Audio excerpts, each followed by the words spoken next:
Yes.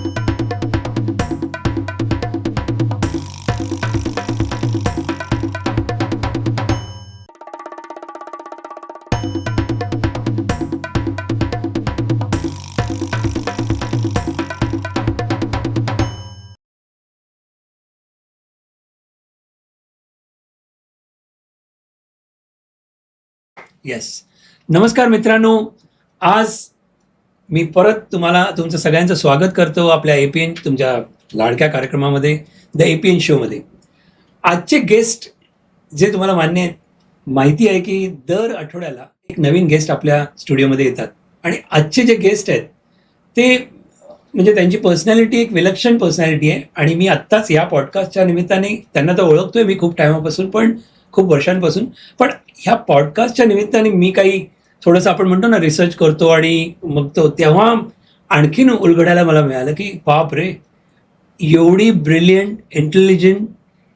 मी काही जास्ती पुढे बोलत नाही, त्यांचं स्वागत करतो आपल्या ह्या एपीएन शोमध्ये.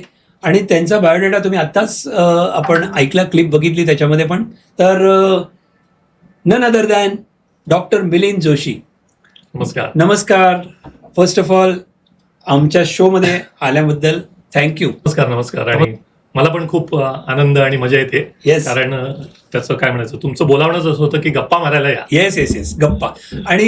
आणि हा पॉडकास्टचा आपला जो शो आहे त्याच्यामध्ये आपण दर आठवड्याला एक नवीन गेस्ट येतात आणि हे करण्याचा मागचा उद्देश असा होता मिलिंदजी की तुम्हाला पटत असेल तर सांगा मला की प्रत्येक व्यक्ती ही एक कलाकृती आहे आणि म्हणजे प्रत्येकाकडून आपण काहीतरी शिकतो. आज पण शिकतो, नेहमी शिकत राहणार आहोत.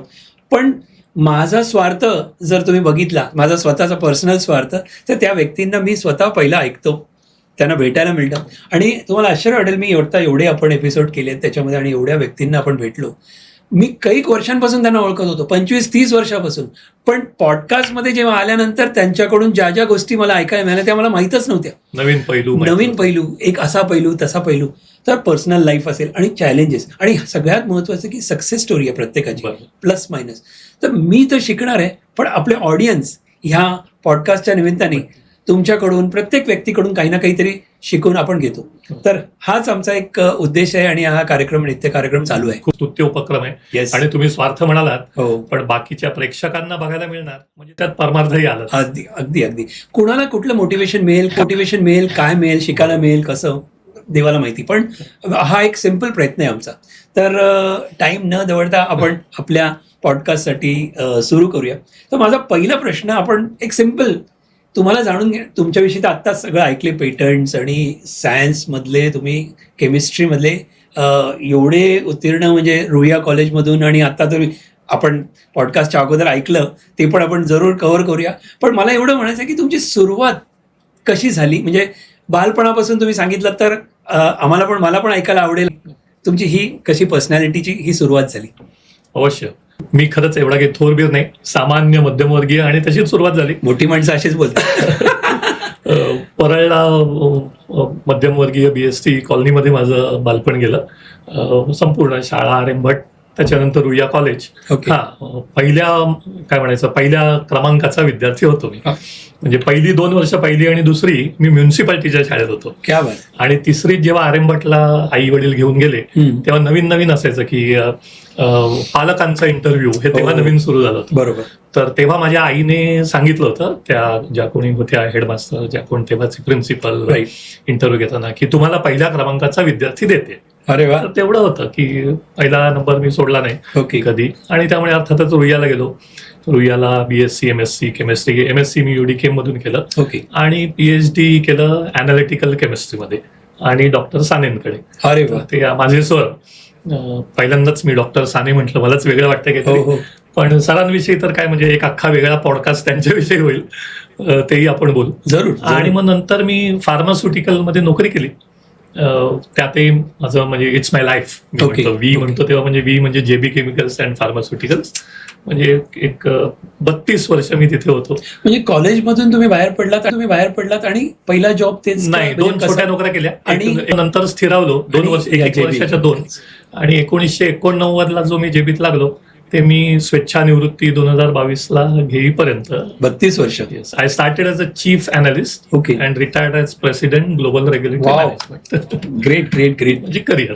किती छान. पण किती अनुभव असतील 32 वर्षाचे, हो. 30 वर्षाचे हो. तुमचे वेगवेगळ्या फील्ड, म्हणजे ह्याच फील्डमध्ये पण वेगवेगळ्या पैलूंनी आपण डेफिनेटली पाहूया. पण तुम्हाला या 32 वर्षामधला एखादा चॅलेंजिंग असा कुठला तरी आलेला का? असा अशा खूप काही गोष्टी असतील, बरोबर. पण तरी एखादं काही शेअर करण्यासाठी हो. म्हणून इन्सिडेंट्स काही सांगू अनेक शकाल अनेक का? अनेक म्हणजे आणि जायच्या अगोदर तुम्ही म्हणालात की अनालिटिकल केमिस्ट्री हा. हे नॉर्मल लेमॅन किंवा विद्यार्थ्याला आम्हाला जर समजायचं असेल तर इनफॅक्ट काय नक्की? आमच्या अनालिटिकल केमिस्ट्री माझं मुंबई युनिव्हर्सिटीतलं तिसरी बॅच, हो. Third year. ओके. तोपर्यंत सगळ्यात साधारण ऑर्गॅनिक माहिती असतं, हा, हा. ऑर्गॅनिक इनऑर्गॅनिक केमिस्ट्री, बरोबर फिजिकल. बरोबर. अनालिटिकल म्हणजे, आणि त्यातही सांगतो आणि गमतीने माहितीने तुमचा विश्वास कोणाचा सगळ्यांचा श्रोत्यांचा असेल, आपण जन्मलो की पत्रिका बनवतात, हो. बरोबर? आणि मग ते ज्योतिषी भविष्य लिहितात त्यात. बरोबर. की मुलगा अमुक करेल, परदेश प्रवास होईल हो, वगैरे हो, वगैरे हो. स्टँडर्ड. आणि तर त्याच्यात माझ्या भविष्यात तेव्हा माझ्या वडिलांचेच मित्र खटावकर काका, हा. त्यांनी जी बनवली होती कुंडली, त्यात पत्रिकेत लिहिलेलं आहे की हा मुलगा दुग्ध व्यवसाय, अजून एक काहीतरी, हा, हा. किंवा पृथक्करण या विषयात त्याचा करिअर होईल. काय बात आहे. आणि आता हे मी का सांगतोय, तुम्ही जर अनालिसिस म्हटलं की तुमचं क्षेत्र आहे फायनान्स, हो. तर फिनान्शियल अनालिसिस असतं. Exactly right. पण त्याचा अर्थ विश्लेषण, हा. अनालिसिस म्हणजे बरं, फायनान्शियल हो, हो. अनालिसिस, अजून कुठलं अनालिसिस. पण पृथक्करण म्हटलं की ते मटेरियलचं अनालिसिस झालं. ओके. तर अनालिटिकल केमिस्ट्री म्हणजे आम्ही गमतीने म्हणायचो जॅक ऑफ ऑल आणि मास्टर ऑफ अनालिटिकल केमिस्ट्री. म्हणजे कसलाही अनालिसिस. ओके. म्हणजे आमचं पीएचडी चालू असताना एक दगड घेऊन एक आले की हा अजंठा वेरूळ मधला दगड आहे, हो. त्याचं अनालिसिस करा. मग दुधाचं अनालिसिस, फूड अनालिसिस, अच्छा. ड्रग्स, केमिकल्स, ड्रग्स म्हणजे मेडिसिन. एक्झॅक्टली. म्हणजे हल्ली बघा खूप हे असतं की स्टिरॉइड आहे का त्याच्यात, Right. भेसळ असते, आपल्याला कधी आयुर्वेदिक होमिओपॅथिक देतात, त्यात स्टिरॉइड घालून देतात. बरोबर. म्हणून असे अनेक जण यायचे आणि आम्ही छान अतेज्ञ असे कशाचाही अनालिसिस करायचा. वाव.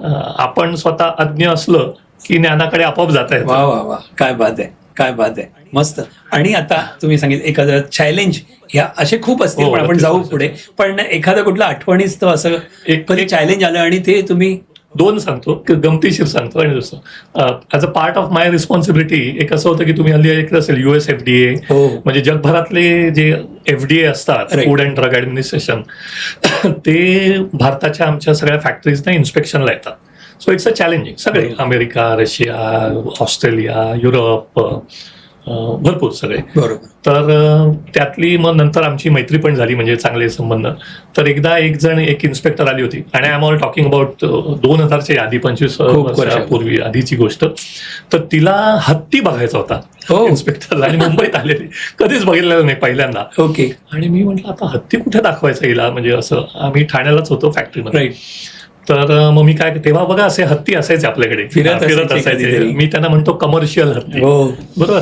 तर मग मी 4 जणांना 4 बाईकवरून पाठवलं 4 दिशेने, अच्छा. आणि म्हटलं हत्ती दिसला की मला फोन करा. काय शोधायला निघाले? नवीन Yes. नवीनच मोबाईल होते तेव्हा, आणि Okay. जस्ट ₹16 पर मिनिट हो, हो, वगैरे तत्सम. मग एकाला मुलुंडला हत्ती दिसला Wow. रस्त्यावरती, म्हणजे हो. वरती तो माहूत असतो. Right right. मग त्याने फोन केला, मग लगेच आम्ही गाडीत बसलो, मुलुंडला पोहोचलो, त्यालाही तिथे थांबवलं. तर त्याला तेव्हा काय ₹50-100 दिले, हिचं नारळ बिरळ दिला, त्याने Okay. सोंडेने घेतला. ती जी खुश झाली की मला हत्ती बघायला Wow. मिळाला भारतात. काय डिमांड. इथपासून ते बाकी चॅलेंजेस म्हणजे टेक्निकली खूप असतं की नॉर्म स्ट्रिंजंट असतात त्यांचे खूप, की आपण आता इथे साधं मी तुमच्या स्टुडिओच्या बाहेरही बघितलं, आणि जे चांगलं आहे की धूळ नको म्हणून की फुटवेअर बाहेर काढून ठेवा. तर आम्ही तर म्हणजे औषधं बनवतो ना, स्टराईल, म्हणजे बाकी तर इंजेक्शन्सही बनवायचो. खरंच. त्यामुळे ती जी GMP म्हणतो आम्ही, म्हणजे गुड मॅन्युफॅक्चरिंग प्रॅक्टिसेस, वा. तर ते इतकं अगदी सगळं ठेवायचं. सो म्हणजे प्रत्येक दिवस चॅलेंजिंग होता, ओके. पण त्यात समाधानही होतं. आणि म्हणजे आम्ही काय म्हणायचं असं की तो डायरेक्टर पासून वर्कर पर्यंत तो मेसेज देणं वॉज माय रिस्पॉन्सिबिलिटी क्वालिटी अश्युरन्समध्ये, की आपण जी गोळी बनवतोय, आपण जे औषध बनवतोय, ते उद्या माझी आई, वडील, भाऊ, बहीण, बायको घेणार आहेत, वाव. ते कन्झ्युम करणार आहेत. या भूमिकेतून केलं की आपोआप आपलं छान केलं जातं सगळं. वा वा. त्यामुळे it was challenging but enjoying entire. तुम्हाला पहिला दिवस आठवतो का तुमच्या जॉबचा, ह्या जेबी मधला? हो, आठवतो की. सांगू शकाल का? I owe it to Shirish Modi म्हणून माझे म्हणजे जे डिरेक्टर्स मोदी, JB मोदी आणि 3 भाऊ होते. तर मी ठाण्याला जॉईन झालो आणि त्यांचा मला पहिल्याच दिवशी फोन आला होता की वेलकम आणि असं. त्यावेळेला मी PhD तुम्ही काय म्हणून सुरुवात केलेली? I started as a chief analyst, Chief analyst. म्हणजे लॅबोरेटरीचा प्रमुख, अनालिसिसचा प्रमुख, कारण माझी PhD पण अनालिटिकल केमिस्ट्रीची. तर आणि त्याने फोन केला आणि काहीतरी मला विचारलं, म्हणजे पहिला धडा पहिल्या दिवशी शिकलो की अमुक एक झालंय का. तर मी जरा बडबडायची सवय आहे जास्त, तर मी त्यांना चांगलं लांब लचक उत्तर दिलं की हे असं झालंय, ते तिकडे गेलं, ते झालंय आणि म्हणून ते झालेलं नाहीये. माझा पहिला दिवस असल्यामुळे बहुधा त्यांनी ऐकून घेतलं, लगेच सांगितलं. मी प्रश्न काय विचारला होता, हे झालंय का, तर त्याचं हो का नाही हे आधी उत्तर द्यायचं. नाही म्हणाल्यानंतर जर मला वाटलं असतं तर मी तुला कारण विचारलं असतं. त्यामुळे he was a man of a minimum words. पण अगदी, आणि त्यांनी इतकी मोकळीक मला दिली पुढे आणि प्रोत्साहन, त्यामुळे मी शेवटी प्रेसिडेंट पर्यंत गेलो आणि भरपूर बाहेर कामं केली. पण पहिला धडा. आणि भारतात मी गमतीने सांगू शकतो, वाटलं आमच्या ट्रेनिंग प्रोग्राम मध्ये असतं की आता आपण या बंद रूम मध्ये आहोत, स्टुडिओ, बाहेरचं काही दिसत नाही. समजा प्रश्न विचारला की बाहेर पाऊस पडतोय का, याची किती उत्तर असतात? हो, नाही, बरोबर, 2. हो, नाही, पटकन 2 म्हटलं जातं. बरोबर. तर याची उत्तर असतात 3 संभाव्य. अच्छा. की हो पाऊस पडतोय, नाही पाऊस पडत नाहीये, राईट. आणि तिसरी संभाव्यता असते आय डोंट नो, मला माहित नाही, मी बघून खात्री करून काय ते सांगतो. भारतीयांमध्ये ना जरा ही एक म्हणजे उणीव आहे. खरंच, आपल्याला सगळं माहितीच असतं. सगळंच. आपण काय उत्तर देतो, जून महिना आहे ना, पाऊस पडणारच. अच्छा. काल पडला, आज पडायला, काल पडला नाही, आज पडायला हवा, अशी विविध 12 उत्तरं देतो. भरपूर. आय डोंट नो म्हणतात आपल्याला कमीपणा वाटतो. ऍब्सोल्युटली. जे मी माझ्या सरांकडून शिकलो की शिकत राहायचं. वा. मस्त. पण तुम्ही जसं शिकलात तसंच मला असं वाटतं की तुम्हाला जे ज्युनियर्स नंतर होते त्यांनी पण हेच शिकले असेल धडा. कारण आपण कुठून तरी तो वारसा म्हणतो तो आता पुढे पाठवतो, किंवा आपल्याला एक सवय लागते तशी. हे सगळं मी म्हणतो तसं. सर म्हणजे रमेश त्रिंबक साने, डॉक्टर साने, ते रुईयाचे प्रिन्सिपल होते for the longest period of the time. 13 वर्ष ते रुईया कॉलेजचे प्रिन्सिपल होते. त्यांच्याकडे PhD केलं मी. माझी 22 महिन्यामध्ये PhD झालं, विच इज ऑल्सो. पण सरांकडे आम्ही म्हणजे तन मन धन अर्पून अक्षरशः लॅबोरेटरीत झोपायचो, लिटरली झोपायचो, राहायचो. म्हणजे सोय होती व्यवस्थित तिकडे, असं म्हणजे अखंड वाहून घेतलेलं होतं. आणि सरांचा एक दुसरा युनिव्हर्सिटीमध्ये रेकॉर्ड आहे मुंबई, त्यांच्या अंडर 130 PhD आहेत आणि त्या सगळ्या 130 जणांचं त्यांनी आयुष्य घडवलं.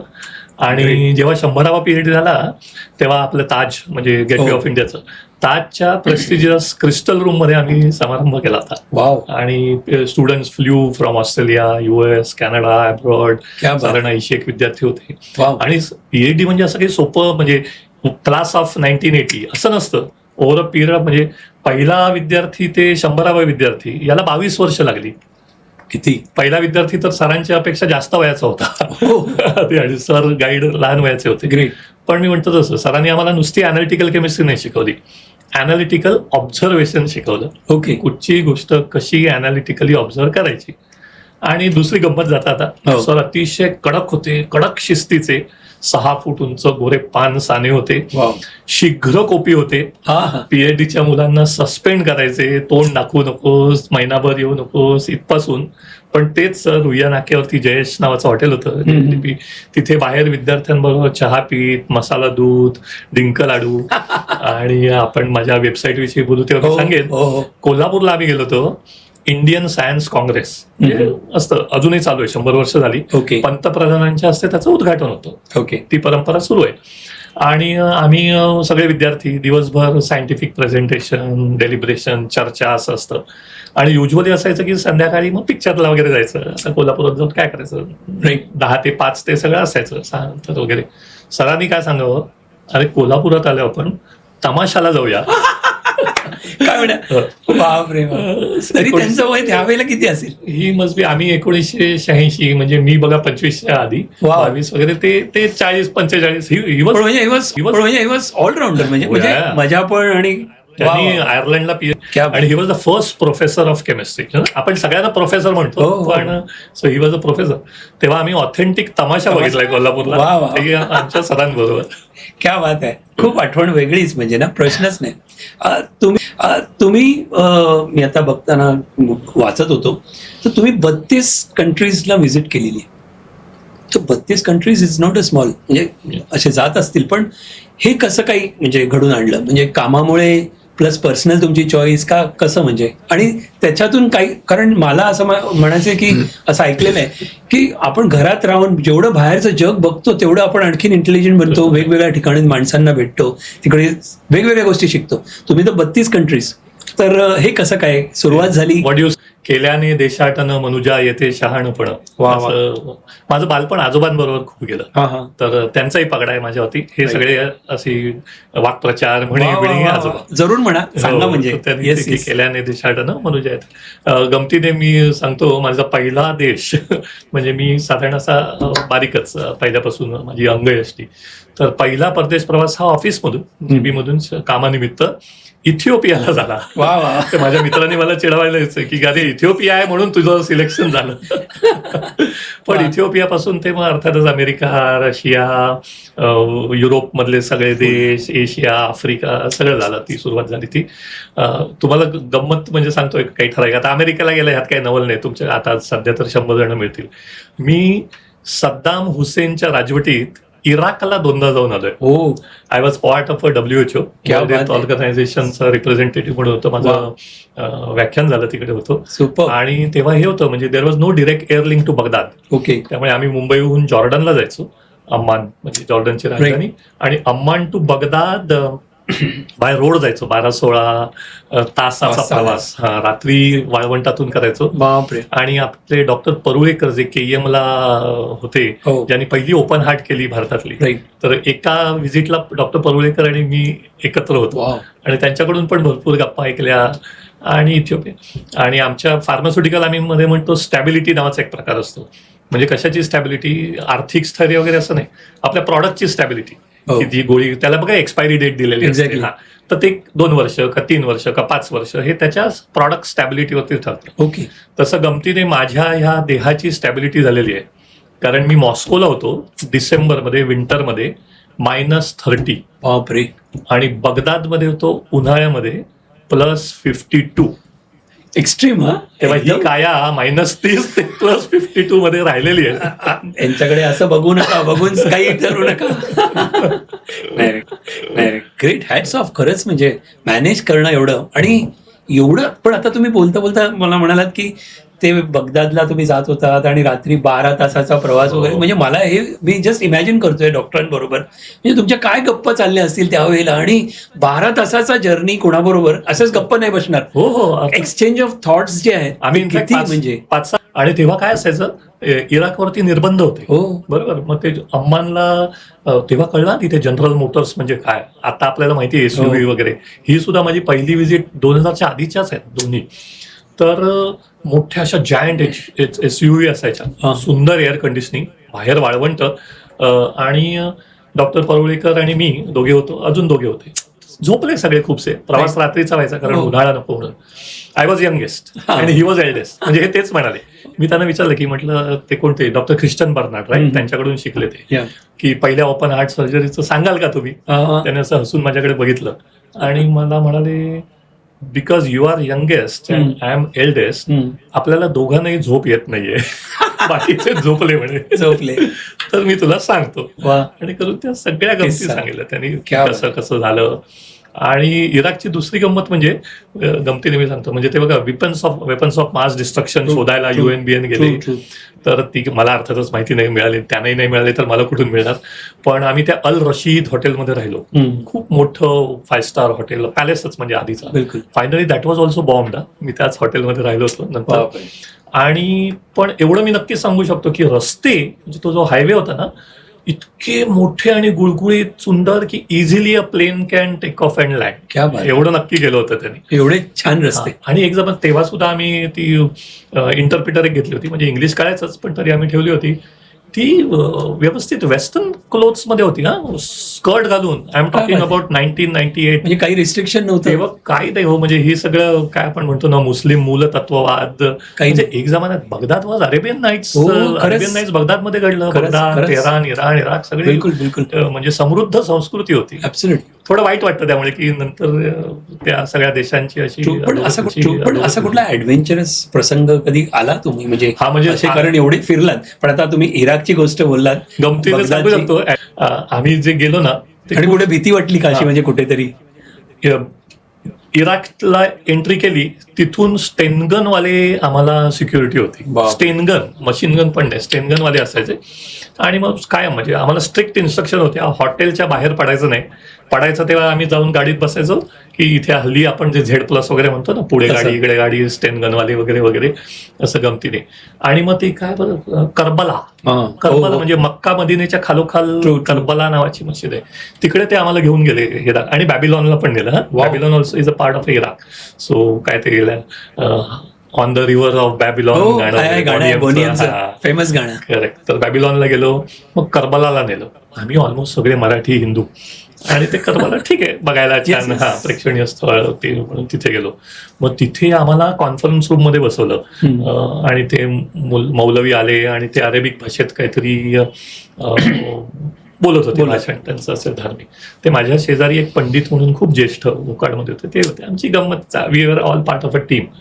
तर आणि खरंच मला ऐकू आलं. मी त्यांना गमतीने म्हटलं की बघा, ते जोशी म्हणाले बघा काहीतरी बोलता की बघा, म्हणजे जोशी कसे सगळीकडे असतात, आणि भारतात तर असतातच सर्वत्र. बिलकुल. ते पण मला हळूच म्हणाले, बरोबर आहे, मी पण ऐकलं, पण ते त्यांचे विरोधी गोटातले होते, म्हणे जोशी काय बोलू नकोस, युद्ध झालं होतं त्यांच्याबरोबर. बापरे. कठीण. पण एवढे तुम्ही आता 32 कंट्रीज म्हणा, देश फिरलात तुम्ही, पण त्यामधले असे आवडतं कुठलं तुमचं एक पर्सनल, जर हे मस्त म्हणजे मला आवडेल जायला, असे खूप असतील पण मल्टिपल, पण एक पहिलं नाव निसर्ग सौंदर्य, स्वित्झर्लंड तर सगळ्यांना माहितीच आहे. बिलकुल. पण त्याच्यापेक्षा मला ऑस्ट्रिया आवडला. म्हणजे आपला कुठचा तो sound of music. Sound of म्युझिकचं जिथे शूटिंग झालेलं आहे ना, तो जो भाग आहे, ते पर्वताच्या बॅकग्राऊंड वर, हा तो पॅलेस, आणि ते अक्षरशः असं डोळ्यासमोर राहतं. ती गार्डन्स त्यांनी केली आहेत. मी चेरी ब्लॉसम बघितला, मी ट्युलिप्स बघितली, सगळं. पण निसर्ग म्हणून मला हे ऑस्ट्रिया, नॉट ऑस्ट्रेलिया, ऑस्ट्रिया युरोपमधला, आणि इटाली, ग्रामीण इटाली. ओके. स्वित्झर्लंड तर आहेच, आणि बाकी कला म्हणून पॅरिस म्हणजे जागतिक कलेची खूप आवड नाही, त्याच्यावरती प्रश्न आहे सेपरेटली माझा. तुम्ही म्युझियम्सला पण व्हिजिट केली, आणि तुम्ही मगाशी आपण पॉडकास्ट सांगितलं की पूर्ण सकाळपासून संध्याकाळपर्यंत बॅकपॅक करून तुम्ही पूर्ण पाहत होता. म्हणजे नक्की एवढी आवड कशा निमित्त, म्हणजे काय आवडलं तुम्हाला? 2 गोष्टी म्युझियम्स बाबतीत. मी जे लिहायला लागलो ना, तर ते सुद्धा आधी पहिलेला माझा परदेश प्रवास, कारण हेच आपले अनुभव आपण शेअर. कधीपासून लिहायला लागला आठवते का तुम्हाला? परदेश प्रवास 2016 कधी, तेव्हापासून तुम्ही म्हणजे लिहायला सुरुवात केली मराठीत. ओके. आणि नंतर लिहिलं माझी चित्रसंपदा. तर त्याची सुरुवात अशी झाली, आम्ही 2010ला, आपण माझ्या टेक्निकल विषयी बोलू तेव्हा, आम्ही आमचा एक ब्रँड होता डॉक्टर मॉम. आमचा म्हणतो मी, म्हणजे तेव्हा JB Chemicals, JB is my life, त्यामुळे मी आमचा म्हणतो. तर तो आम्ही जॉन्सन अँड जॉन्सन युरोपला विकला. Okay. That time herbal, so we can talk about Ayurveda, herbal also. हो, मी ते प्रेझेंटेशन मध्ये ते ऐकलं मी, आणि कितीतरी कोटींचं मध्ये तुम्ही म्हणाला ते. जरूर मला म्हणजे ते प्रेझेंटेशन एक शॉर्ट मध्ये, कन्साइज मध्ये आपण कसं काय, सुंदरच होतं. इव्हॅल्युएशन वरती ते तुम्ही सुरुवात केलेली. तर त्या डीलच्या वेळी मी एका वर्षात, 1-2 वर्षामध्ये पण नाही, नक्कीच 2010, 11, 12 मध्ये कधीतरी एका वर्षात 8 वेळा पॅरिसला गेलो. लंडनला असं चिपळूणला जाऊन यावं, कामानिमित्त. ही आत्ताची फ्लाईट पकडायची, लंडनला उतरायचं, डिस्कशन मिटिंग्स करायच्या. तो जो एअर होस्टेस आणि सगळा क्रू असतो त्यांच्याच बरोबर मी रिटर्न फ्लाईट पकडायचो. ते आपण ओळखीचे झाले होते की अरे तू परत असं. तर ते 8 वेळा पॅरिसला जो गेलो, आणि त्याच्या आधी गेलो होतो, दॅट चेंज माय पर्स्पेक्टिव्ह. मी आता मध्ये आमराई कट्टा ठाण्याला तेही एक व्याख्यान दिलं 2 वर्षापूर्वी, की चित्र का आणि कशी पाहावीत. क्या बात आहे. म्हणजे आपल्याला बघा, आपण गाणी तर सगळ्यांनाच आपण ऐकतो, हिंदी, मराठी. पण मी उदाहरण देतो की शास्त्रीय संगीत असतं, एखादा भीमसेन गातायत, कोणी गातायत, राग सुरू असतो, किती जणांना कळतो? मला तर नक्कीच, म्हणजे सगळे राग काही कळत नाही की हा यमन, हा भूप, असं काही नाही. पण कानाला छान वाटतं की नाही? चांगलं वाटतं. कानाला छान वाटतं ते गाणं चांगलं आणि दाद द्यावी. एक्झॅक्टली. तसंच चित्र, कारण अनेकांची ना ही एक म्हणजे तक्रार किंवा असंही असतं, आम्हाला काही ते चित्रातलं कळत नाही. कळायची गरज नाही. सौंदर्य काय कळायचं तशी गोष्ट ती. दिसलं तोंडातून मन प्रसन्न, लगेच आलं की ते चित्र छान सुंदर एवढं सुंदर. काय. त्यामुळे तिथून ही माझी काय म्हणतात टेस्ट डेव्हलप झाली. पण मग म्युझियम मध्ये काय करणार म्हणून मग जायला नाही, कंपल्सरी गेलात आणि मग नंतर आवड झाली. नाही, लूरला कसं आहे बघा, सगळे हो. ते आपल्याला लूरला घेऊन जातात, सगळे दगदग मोनालिसा. एक्झॅक्टली. म्हणजे म्हटलं तर थोडी कोणाची निराशाच होत असेल की एवढंसं ते 1-2 फूट बाय 2 फुटाचं चित्र आहे, हाईप केल्यासारखं वाटलं. म्हणजे तिथे हे करून मोनालिसा बघ, ते चित्र खूप सुंदर आहे. प्रश्नच नाही. पण मग त्याच्यामुळे कळत गेलं की युरोपियन चित्रशैली आहे, आपल्याला राजा रविवर्मा आहे, प्रश्नच नाही. भारतीय आहेत, अजून एक भरपूर आहे. आणि मग त्यातलं हळूहळू ती गोडी वाटायला लागली. म्हणजे पुन्हा गाण्याचं मी उदाहरण देतो जसं की चित्रपट संगीत आहे, भावगीत आहे, म्हणजे वेगवेगळे प्रकार असतात, तसं इथे नाही का निसर्ग चित्र आहे, पोर्ट्रेट्स आहेत, स्थापत्य आहे, शिल्पकला आहे. मग ते आवडत जातं आणि मग एकदा ती आवड निर्माण, मग तुम्ही म्हणत तसं मी काय अक्षरशः असं केलंय, डेन्मार्कला कोपनहेगन, वॉशिंग्टन DC मध्ये national gallery of modern arts, लूरला, पॅरिसमध्ये निदान विकेंड्स असला माझ्या कामाच्या ह्याच्यात तरी विकेंडला तिथे कोणी काम करत नाही. सो शनिवार रविवार ती सॅक तयार करायची, पाण्याची बाटली घ्यायची, कारण तिथे हवामान हे असू शकतं, 9 ते 6 चित्र बघायची मनमुराद. चित्र का म्युझियम हे वेगळं असेल का? नाही, दोन्ही म्हणजे आर्ट गॅलरी म्हणजे आणि तिथून चित्राची तुम्हाला आवड. कारण तुम्ही मला आता मी याच्यामध्ये वाचलं पण की तुमचं चित्राचं कलेक्शन घरामध्ये तुमच्या आहे आणि जवळजवळ किती चित्र आहेत. पण जस्ट डिस्क्लेमर म्हणतात, मी काढलेलं एक नाही, मला येत नाही, पण असे पण ते म्हणतात to enjoy an omelette you need not lay egg yourself. Accidentally, खरंच. पण आणखीन एक यांची आवड आहे, म्हणजे मला माहिती आहे आता हेच बघताना की कासव तुमचं कलेक्शन, त्याची सुरुवात कशी झाली? म्हणजे हा विषय असा एकामधून एक आपण जस्ट गप्पा मारतोय. नक्की. मला वाटतं तुम्ही फोटो दाखवाल. माझ्याकडे फोटो राऊंड मध्ये आपण ते सगळं बघणार आहोत मित्रांनो. 140 कासव आहेत माझ्याकडे. खोटी खरंच. त्याची गंमत असेल, फेंग शुई वगैरे काही नाही. मी गमतीने म्हणतो फेंग शुई वगैरे असेल तर कासवांना माझ्यामुळे चांगले दिवस आले. एकत्र आले किती जण. तर मी श्रीलंकेला गेलो होतो, वन ऑफ माय ट्रिप. तर संध्याकाळी कुठे मार्केटमध्ये गेलो तर एक फिशरमन दिसला, असं ते म्हणजे शिल्प होतं, तो असा कोळी असं गळ टाकून बसलं, ते घेतलं. आणि शेजारी 4 लाकडी कासवं दिसली, मी तुम्हाला फोटो देईन तो. अशी लाकडाची साधी आपल्या सावंतवाडीला मिळतात, अशी रंगीत छान अट्रॅक्टिव्ह वाटली, ती घेतली, आणली घरी. मग आणि माझं भटकंतीमुळे म्हणजे जॉब एवढ्या ठिकाणी, परदेश आणि भारत दोन्हीकडे, असं लक्षात आलं की सगळीकडे कासवं मिळतं, सगळीकडे. म्हणजे मी म्हैसूरला गेलो, तिकडे असं आम्हाला समोर असा दगड होता ना त्याच्या हातात. मग त्याने विचारलं तेव्हा, म्हणजे आपल्याकडे कसं असतं की नक्की घेणार का? अच्छा. तर म्हटलं हो. तर काय 100-200 रुपयाला. मग त्याने असं लगेच ते असं स्पॅच्युला टाईप त्याच्याकडे, म्हणजे छिन्नी जी काय होती, आमच्या समोर असं लाईव्ह कासव तयार करून दिलं त्या दगडातून. हे कुठे? हे म्हैसूरला. मग आणि इथपासून म्हणजे सगळे दगडाचं होतं की लाकडाचं? माझ्याकडे जे 140 हे दगडाचं, ते जे बनवलं. हो, दगडात बनवलं. बापरे. तर लाकूड, दगड, आपण म्हणतो ना शेणाची, मेणाची, सगळ्या प्रकारची. तर इथपासून ते स्वॅरोस्की मध्ये पण. आणि मग एकदा तुम्हाला छंद झाला ना की मग ते गमतीने मी बायकोला नेहमी म्हणतो, आपण जी साडी घेतली ना की मग तशा साड्या दिसायला लागतात. अगदी. तसं माझी नजर आता कासवांकडे जायची, की गेलं की कासव, म्हणजे अहो कधी कधी देवळातलं कासव उचलून आणावं असं वाटायचं. वा. आणि लोकांना माहिती झालं आता, मग ते आणून देतात मला कासव. खरंच. अरे मिलिंद कासव किती व्हरायटी असतील तुमच्याकडे. 140. आपण जरूर तो फोटो नंतर प्रेक्षकांना पण दाखवूया. पण आणि अजून एक गंमत आहे, सांगा ना. आता ते शोकेस मध्ये ठेवलेत आणि घरभरही आहे. पुरते का ती शोकेस? पुरते का? ती भरली. त्यामुळे आता बायको ओरडते, अजिबात कासव आणायचं नाही. त्यामुळे मी आणि अर्थातच ऐकतो बायकोचं सगळं. त्यामुळे आता मी गंमत केली, मी प्राणी बदलला, मी आता घुबडं जमवतोय. 12 घुबडं झाली. पण ती कुठे ठेवणार? त्याच्यासाठी वेगळी जागा. देवाच्या कृपेने घर मोठं आहे. खरंच सुंदर. आणि आवड असली की नाही मस्त. पण तुमचं असं काही was there any destination that surprised you in any way you hadn't expected? जेव्हा तुम्ही असे फिरत होता, what was the most unexpected thing you discovered during your travels? असे अनएक्सपेक्टेडच्या आधी एक, आणि कारण जे भारताला गरज आहे आणि आता कुंभमेळ्यात ते दिसलं, तुम्ही जाऊन आले आहेत आणि तो अनुभव आपल्याला घ्यायचा आहे, ऐकायचा यांचा स्वतःच्या, म्हणजे त्यांच्या युट्यूब चॅनलवरती ते सांगतातच, पण आपल्या माध्यमातून पण ऐकणार होता. पण दुर्दैवाने आता मोदींनी स्वच्छ भारत वगैरे सुरू केलं म्हणून, पण पहिल्यांदा मी जो गेलो कधी 1994 साली गेलो, म्हणजे आता 30 वर्ष होऊन गेली, 31 वर्ष मी परदेशी सुद्धा जातोय. तर सार्वजनिक स्वच्छता आणि शिस्त, म्हणजे पुलं म्हणायचंय की साहेबाची वैयक्तिक स्वच्छता बरोबर नाही आणि आपली सार्वजनिक बरोबर नाही, तसं.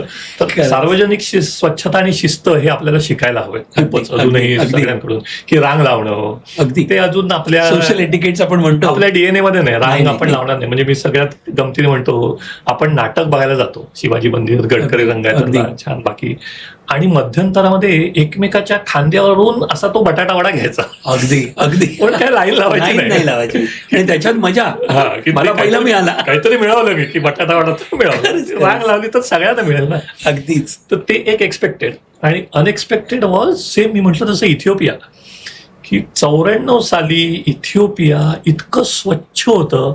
आपण म्हणतो म्हणजे माझ्या नजरेसमोर काय की आफ्रिकेतला देश, इतकी गरिबी, जिथे लोक मरतात, ऐकलेलं किती, असं ऐकलेलं तेव्हा सुद्धा अनेक काय ते, पण इतकं स्वच्छता होती. आदिस अबाबा राजधानीमध्ये मी गेलो असं. त्यामुळे ते मी म्हटलं तसं पुन्हा की ती सार्वजनिक स्वच्छता आणि शिस्त आपल्याला अंगी बाणवायला हवे, भारतीयांना खूप गरज आहे त्याची. पण तरी मात्र की आता इतके 32 देश हिंडून आलो तरी जेव्हा जेव्हा मुंबईला लँड होत असतं विमान, तेव्हा काहीतरी असं एक मनात वेगळंच येतं शेवटी, की ते राकेश शर्मांना माहिती नाही, इंदिरा गांधींनी विचारलं होतं, खरंच सारे जहां से अच्छा हिंदोस्तान हमारा, भारत तेच वाटतं. Absolutely, very nice. आणि हे तर मी आता पूर्ण जेव्हा मी बघत होतो, आमची टीम पण काही प्रश्न काढत होते, तेव्हा बघितले तुमचे फोटोग्राफ्स. मला यांचं जास्ती आवडतं मित्रांनो ती ही गोष्ट, की हे एवढे आता सायन्सच्या माध्यमातून आणि वेगवेगळ्या ठिकाणी एवढं परदेशी आणि फिरलेले आहेत, आणि एवढं नॉलेज, अफाट नॉलेज आहे.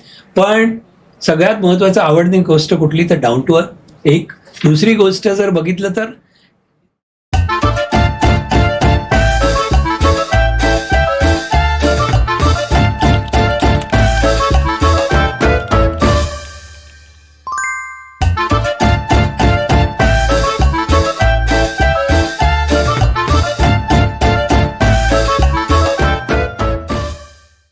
इंडियन कल्चर, भारतीय संस्कृती ती एवढी जपली. मी तुमच्या घरामध्ये बघतो गणपती, आणि एवढं सुंदर वाटतं ना. आपण जरूर त्या फोटोच्या माध्यमातून नंतर जरूर आपण बोलू.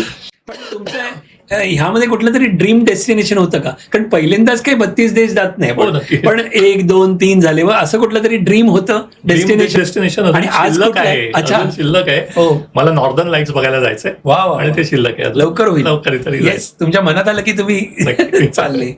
Very nice, very nice. Just आपण थोडंसं वळूया तुमच्या फ्रेंड्स बाबतीत, पर्सनल काही गोष्टी आपण बोलूया. कॉलेजमध्ये असताना तुमचे मित्रमंडळी किती होते, कसे होते? आणि जाता जाता एक मला आपल्या प्रेक्षकांना जरूर तो इन्सिडेंट सांगा, की मला मी तुमचं प्रेझेंटेशन मध्ये तुम्ही ते सांगितलं, त्या रुयाच्या प्रेझेंटेशन मध्ये, की माझा पहिला दिवस होता आणि प्रोफेसर काहीतरी तुम्हाला बोलले, आणि तो जरूर म्हणजे पहिला दिवस 5-2 असं म्हणून, म्हणजे तुम्ही एवढे छान वर्णन करून सांगता, ते तुमच्याच शब्दातून ऐकूयाचं. आधी पहिलं मित्रांविषयी सांगायचं तर तुम्हाला मी सांगितलं की तुम्हाला जाणीव आहे याची. माझे 2 मित्र आहेत, आज माझं वय 60, जे जन्मापासूनचे माझे मित्र आहेत. क्या बात आहे. आणि आम्ही एका मॉन्टेसरी म्हणायचं तेव्हा, हल्लीच्या भाषेत केजी, सिनियर केजी, तर शिशु वर्ग आणि बालवर्ग, एका गेलो, एका शाळेत गेलो, एका कॉलेजात गेलो, एका कॉलनीत राहिलो, आता सुद्धा ठाण्यातच एकत्र राहतो. सो काय म्हणायचं, वी वर ऑलवेज युनायटेड. खूप छान. आणि मैत्रीची त्यामुळे खूपच किंमत, मूल्य मला माहिती आहे त्याचं. रुयाने काय दिलं तर ज्ञान दिलं, पोझिशन दिली, करिअर दिली, माझी लाईफ पार्टनर दिली, ती पण रुयाचीच. अच्छा, तिकडेच मिळाली. लव्ह मॅरेज की कसं? म्हणजे हो, पण म्हणजे लव्ह मॅरेजची एक डेफिनेशन अशी पण असते की लव्ह टिल मॅरेज, तसं नाही. नाही, ती पण वीणा पण तिकडचीच, ती तिथे मिळाली. ओके. आणि सगळ्यात मोठं म्हणजे मित्र, 6 मित्र 6 मैत्रिणी असा आमचा एक सॅटर्डे ग्रुप म्हणतात त्याला, रुयामध्ये तो प्रसिद्ध आहे. आणि किती आता 1979 साली आम्ही रुईयात प्रवेश केला. आणि तेव्हापासून जे आम्ही घनिष्ठ मैत्री आहे आमची, close, so it has become part of our life. Super. तर रुईयाची आठवण म्हणजे सेम, मी 5 फूट 2 सेंटीमीटर होतो बरं का, म्हणजे 5 फूट 2 इंच पण नाही. राईट. आणि मी डीआर बिआर सगळं इलेक्शन, एक्झॅक्टली, हा तुम्ही तेच सांगितलं, मी डीआर झालेलो. बडबड केल्यामुळे ते सगळं झालं. आणि कॉन्फरन्स रूम मध्ये मिटिंग, आणि एवढासा 5 फूट बारीक, तर व्हाईस प्रिन्सिपल आमचे AP राव आले, ते कंडक्ट करायचे. Exactly. अध्यक्ष होते, ते बसले वगैरे, आणि बसायच्या आधीच त्यांनी मला बघितलं आणि माझ्याकडे मग, do you belong to this college? इथून सुरुवात झाली. ते नाव I so much belong to that college. खरंच. म्हणजे तुम्ही म्हणालात की त्यांना वाटलं असेल मी स्कूल बॉय. खरंच. ग्रेट. पण तुमची फ्रेंडशिप विषयी म्हणजे नितीन सांगता त्यावेळेला मला तर हेवा वाटत असतो ऑलवेज. पण तुमचा जो कट्टा, त्याची आठवण काही आहे का तुम्हाला? अजूनही तुम्ही भेटता का? म्हणजे कट्ट्यावरती भेटता का? किंवा मला एवढं पण माहिती आहे, सांगितलं की ते 5 गार्डन्सला तुम्ही भेळ खायला पण काहीतरी भेळवाला आहे तो. आमचं काय झालं, म्हणजे सगळेच ना सायन्सला खूपसे होतो, 2 जणी आर्ट्सच्या सुद्धा. तो ग्रुप कसा झाला तो, की आम्ही हाईक्सला जायचो खूप, ट्रेकिंग म्हणजे. रुईया हायकर्स क्लब होता. ओके. तर तिथे आम्ही एका जागी जे 12 जण भेटलो, ते म्हणजे आपण म्हणतो ना, नियतीने गाठ घालून दिली. आधी काही थोडे वेगळे माहिती होतं, आम्ही तिघे एकमेकांना ओळखायचो, दोघे ओळखायचे, पण ते 12 झालो. आणि 12वीतच आता सगळ्यांना कळलं, कोणी मेडिकलला जाणार, कोणी इंजिनिअरिंगला जाणार, कोणी BSc करेल, कोणी फार्मसी करेल. So we decided that every Saturday we will meet. Wow. आणि तो 5 गार्डनच्या अलीकडचं पहिलं गार्डन. तेव्हापासून ते सुरू झालं. आणि नितीनच आधी माझा जीवष्ट कंठस्थ मित्र. तर दुसरी माहिती अशी पण आहे की 95 साली माझं एक छोटीशी सर्जरी झाली, पण तुम्हाला पण माहिती नसेल, तर तेव्हा माझं हिमोग्लोबिन 6 झालं होतं. दुसऱ्या दिवशी सर्जरी शेड्यूल होती आणि आदल्या दिवशी टेस्ट करतात ना, बिलकुल, तर केलं तर हिमोग्लोबिन 6. सो सर्जन सेड, म्हणजे I will not take it on table. काही सर्जरीमध्ये झालं तर सर्जरी छोटीशी होती, तर म्हणे आपण आधी 6 बाटल्या रक्त देऊ याला आणि 6चं 12 करू हिमोग्लोबिन आणि करू. सो माझा मोठा भाऊ माझ्या बरोबर होता. So he was concern worried obviously, आणि म्हणे 6 डोनर्स आणा, कारण HIV वगैरे असं, त्यामुळे ब्लड बँकेतलं नाही तेव्हा खूप होतं. तर तो चिंतेत होता. मोठा भाऊ माझा मंगेश पडला चिंतेत. मी म्हटलं, अरे काही एक काम कर, नितीनला फोन कर, सगळं होईल. आणि त्याप्रमाणे रात्री 10ची गोष्ट, दुसऱ्या दिवशी सकाळी 6 वाजता 6 डोनर उपस्थित होते. वाव. त्यातलं एक नितीन स्वतः. मस्त. खूपच छान. पण what do you think makes a friendship truly lasting तुमच्या मते? आणि is there a secret to maintaining close friendship over the years? Because मी तुमचा ग्रुप बघतो ना, मी जवळ पाहतो, मला खरंच टचवूड असाच राहून दे. प्लस मायनस असतात, पण काही सिक्रेट म्हणून आपले किती ग्रुप्स असतील ऐकणारे, ज्यांचे सांगू शकतो मी की बहुधा आर्थिक उलाढालीत आम्ही अडकलो नाही. एक आर्थिक 6 काही म्हणजे कुठे असं तशी मदत केली असेल. म्हणजे गमतीने मी म्हणतो, नितीन पहिला नोकरीला लागला आणि माझं PhD चालू होतं, त्यामुळे मी सगळ्यात शेवटी लागलो. त्यामुळे तो आयुष्यभर माझं तिकीट तो काढायचा. आम्ही बसने जायचो, स्टर्लिंग, एम्पायर, एक्सेलसियर, तेव्हा लास्ट शो बघायला जायचे शुक्रवारी वगैरे. त्यामुळे आता तू कमावता झालास तर तो तिकीट तो काढायचा. मी त्याला गमतीने म्हणतो, आता याच्या पुढे विमानाचं तिकीट तूच काढायचं, कारण तिकीट तर तूच काढणार. पण हे म्युच्युअल अंडरस्टँडिंग, म्हणजे तसं आर्थिक उलाढाल नाही. आणि दुसरी गप्पत, आम्ही 6 मित्र, 6 मैत्रिणी, 12ही जणांची लग्न झाली, एकानेही ग्रुपमध्ये लग्न केलं नाही. त्यामुळे आम्ही शेवटपर्यंत मित्र मैत्रिणीच राहिलो. आणि किती मस्त. Maybe these are 2 factors. खूप छान.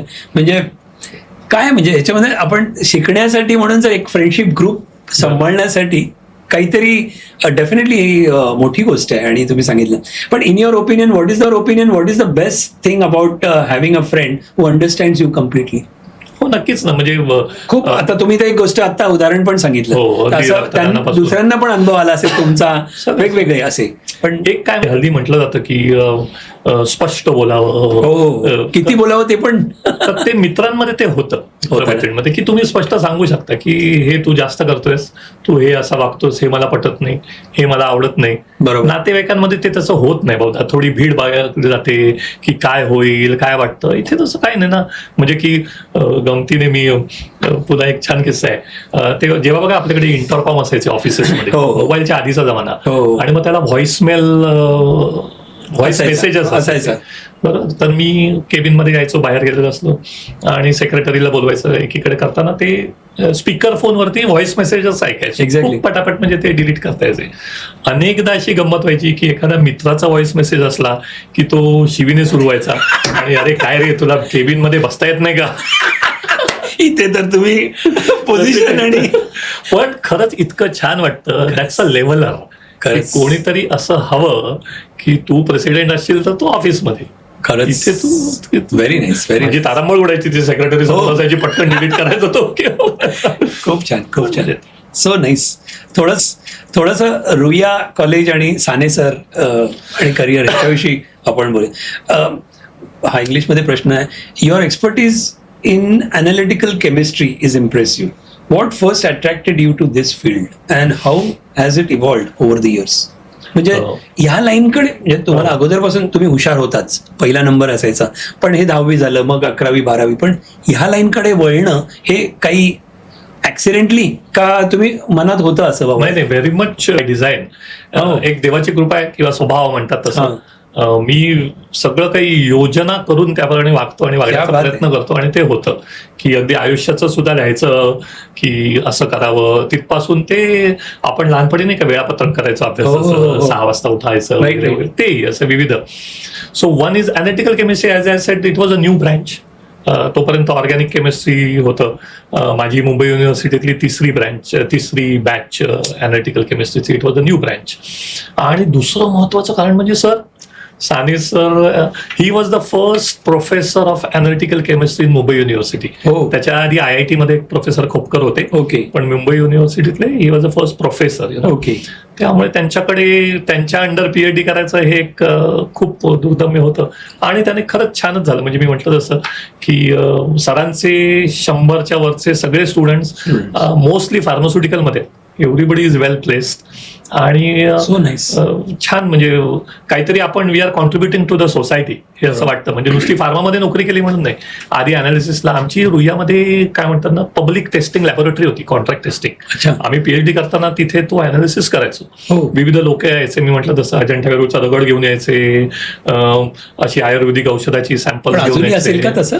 आता नाही, कारण आता बाकी बाहेर आला सेटअप, त्यावेळेला तो होता. पण अजूनही म्हणजे रुईया कॉलेज या दृष्टीने इतकं मॉडर्न आहे. आता पण मी अजून एक दुसरं फंक्शन होणार आहे की इंडस्ट्रीमध्ये जी इक्विपमेंट्स नसायची त्यावेळी अनालिटिकल वगैरे, जी रुईयामध्ये 1985 सालापासून आहे, अहेड ऑफ द इंडस्ट्री. त्यामुळे ते एक असतं की काळाच्या पुढे, म्हणजे सर काळाच्या पुढे होते, आम्ही निदान काळाच्या बरोबर चालण्याचा प्रयत्न केला, म्हणून अनालिटिकल केमिस्ट्री. सुपर.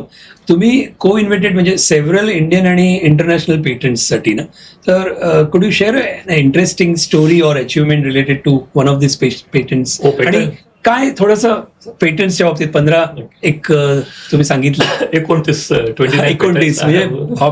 म्हणजे काय असतं आणि कसं काय? एक गमत आहे. पेटंट तुम्हाला माहिती असेल तर थोडंसं जरा विस्ताराने सांगतो. हो, आणि या मेडिसिन मध्ये थोडंसं काही नॉलेजच्या दृष्टीने पण शेअरिंग होईल. भारत आधी WTOचा पार्ट नव्हता. India was not part of WTO, world trade organisation.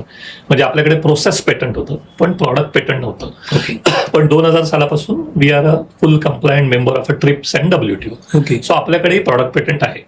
म्हणजे आता थोडक्यात काय सांगू की समजा यातला मला मुंबईहून पुण्याला जायचं आहे आपल्याला, तर मुंबईहून पुण्याला जायला खोपोली मार्गे गेला, लोणावळा मार्गे गेला, जुन्या हायवेने गेला, नवीन आहे. So these are different routes. याला म्हणायचं प्रोसेस पेटंट. ओके. की उद्या एक प्रॉडक्ट केमिकल सिंथेसिस करायचंय, असं केलं, वेगवेगळ्या प्रकारे केलं. So that's a process patent. पण उद्या हा अमुक एक मिसळ आहे, ही अशी केली, ह्याचं समजा मी प्रॉडक्ट पेटंट घेतलं, बदाम घालून मिसळ, मी हायपोथेटिकली म्हणून सांगतोय, आणि जर ह्याचं पेटंट मला मिळालं तर मग दुसरं कोणी बदाम घालून मिसळ तयार करू शकत नाही. That is a product patent. Okay. आता हे औषधांचं उद्या प्रोसेस पेटंट सांगितलं, आता प्रॉडक्ट पेटंट सांगितलं. ओके. ही मेन असतात दोन ह्याच्यामध्ये.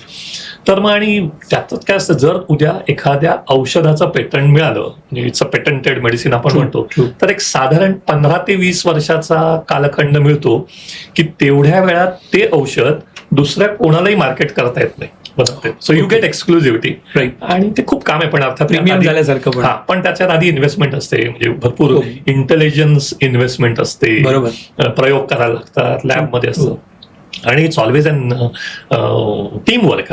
म्हणजे ठीक आहे, हे असं नाही आहे ना की औषध म्हणजे की आत्ता एका क्षणी मी जसं आता म्हटलं तसं तो युरेका आणि धावत सुटला, तसं नाही होत. म्हणजे औषध ऑलवेज अ टीम. आणि it's a laborious work in the laboratory. आणि सगळं सो थिंक टँक असतो, बसतात, आपण काय करू, कुठे गरज आहे, असं. आणि it's always a team work. आणि गमतीचा त्यात भाग सांगतो, कारण मी जेबीत नोकरी लावतो, त्यामुळे all patents are assign to the company. म्हणजे ते जेबी केमिकल्स अँड फार्मास्युटिकल त्यांच्या नावावरती ते जातं. पण इन्व्हेंटर म्हणजे संशोधकाचं नाव हे त्या पेटंटवर आयुष्यभर राहतं. म्हणजे उद्या जेबीने दुसऱ्या कंपनीला विकलं समजा पेटंट, ते राहणार. इन्व्हेंटरचं नाव कोणी बदलू शकत नाही. ओके. तो एक सन्मान आहे. आणि तुम्ही फायनान्स मध्ये तुम्हाला माहितीये की त्यामुळे ते असाइनमेंट डीड जे असतं, which cannot be zero value. Exactly. तर ते व्हॅल्यू करायला लागायचे. तर ते ₹1 असाइनमेंट डीड व्हायची, की आम्ही सगळे संशोधक we use to assign patent to the JB chemicals and pharmaceutical. मी गमतीने आमच्या लिगल मॅनेजरला म्हणायचो, अरे तू ₹100 कोर्ट फी घेतो आणि ते असाइनमेंट ₹1. पण नाही, तर काय असतं त्यात की आता माझ्या नावावरती एक रॅनिटिडिन, तुम्हाला माहिती असेल, रॅन्टॅक फेमस आहे अँटासिडची गोळी, त्याचं एक पेटंट आहे. सिप्रोफ्लोक्सासिन सस्टेन रिलीज आहे वगैरे वगैरे. म्हणजे जस्ट एक क्युरिओसिटी म्हणून आता तुम्ही म्हणाल इन्व्हेंटेड म्हटलं, तुमचे तुमचं नाव किंवा हो, इन्व्हेंटर म्हणून माझं नाव आहे. ग्रेट. आमचे डिरेक्टर अर्थात शिरीष मोदी, मी, अशी 4 नावं असतात. काय हे आपण म्हणतो ना की आपल्यानंतर पण हे राहतं नाव. म्हणजे सो बरोबर, पेटंट म्हणजे तसे ते आयुष्यभर राहतं. ग्रेट. त्यामुळे तशी काही पेटंट्स आहेत, काही हर्बल आहेत. हर्बलवरती भरपूर पेटंट्स आहेत. डॉक्टर मॉम मी म्हटलं तसं आमचा एक ब्रँड होता. तर डॉक्टर मॉम नावाची पण गंमत आहे. म्हणजे डॉक्टर मॉम म्हणजे आई हीच MOM मॉम. ओके. आई हीच डॉक्टर, अशा याच्यातून ते नाव आम्ही केलं. आणि तो ब्रँड जॉन्सन अँड जॉन्सनला विकला 2010-11 साली फॉर $325 million. सुपर. आणि वन ऑफ द पेटंट. त्यामुळे बाकीची पेटंट काही झालं नाही झालं, थोडं स्लँग लँग्वेज मध्ये पैसा वसूल झाला. खरंच तो एक अनुभव किंवा तुम्ही जे सांगितलेलं मी प्रेझेंटेशन मध्ये बघितलं, जर शेअर करू शकलात तर, की तुम्ही त्याच्यामध्ये आपलं म्हणजे सुरुवात केलेले प्रेझेंटेशन मध्ये ते इव्होल्युशन वरती होतं. आणि नंतर तुम्ही म्हणालात की ते आयुर्वेदा 5,000 आणि मग तेच साधारण 750 समथिंग क्रोर्स का काहीतरी. तर तो एक म्हणजे आपलं काय म्हणायचं आयुर्वेदिक औषध, पण ते जस्ट एक doctor mom how rich we R.